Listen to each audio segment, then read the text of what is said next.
Katumbas daw ng pang-isang buong taon ang bumuhos na ulan sa United Arab Emirates kung saan isa na ang napaulat na nasawi. Kabilang daw sa dahilan ng matinding pagulan ng pagka-cloud seeding doon. May report si Joseph Moro.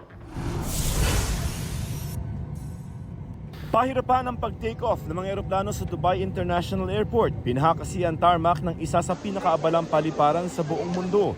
Ang ilang pasahero, There are hundreds and thousands of other passengers just like me in this airport who have been waiting for 10 hours, 16 hours, some even for 24 to 30 hours. maraming flights ang kanselado, delayed o diverted kasama ang ilang biyahe mula Pilipinas. Sa labas ng paliparan, halos wala nang makitang kalsada. Maraming sasakyan din ang nalubog. Hindi rin nakaligtas ang ilang ambulansya.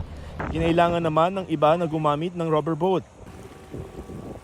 Sa datos ng National Meteorology Center ng Dubai, record-breaking ang pag-ulan sa Dubai na pinakamataas mula pa noong 1949. Katumbas ng pang-isang buong taon ang binuhos na ulan sa ilang lugar sa UAE sa loob ng 24 oras. Ilan sa sinasabing dahilan ng pambihirang pag-ulan ang climate change at cloud seeding na ginawa sa ilang lugar sa UAE. Wala namang Pilipinong nasawi o nasugatan dahil sa pagbaha ayon sa ating labor attaché. Joseph Morong, nagbabalita para sa GMA Integrated News. Wagi ang lahat ng programa ng Kapuso Network na na-shortlist sa iba't ibang kategorya ng New York Festival's TV and Film Awards. Wagi ng Bronze World Medal sa News Program category ang dokumentaryo ng Sundo na kauna-unahang news documentary sa ilalim ng GMA Integrated News 360. Wagi rin sa iba't ibang kategorya ang GMA Public Affairs. Gold medalist ang dokumentaryo ng The Atom Araulio Specials na Batas Bata para sa Social Justice category.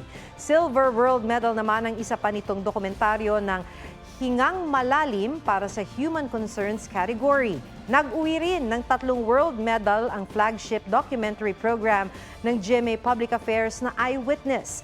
Silver medalist para sa Social Issues category ang dokumentaryo ni Atom Araulio na Bawat Barya.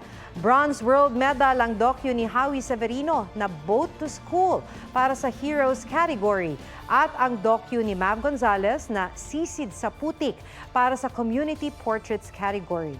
Kinilala rin sa global stage sa unang pagkakataon ang action-packed drama series ng GMA Public Affairs na Black Rider na bronze medalist para sa entertainment program drama category.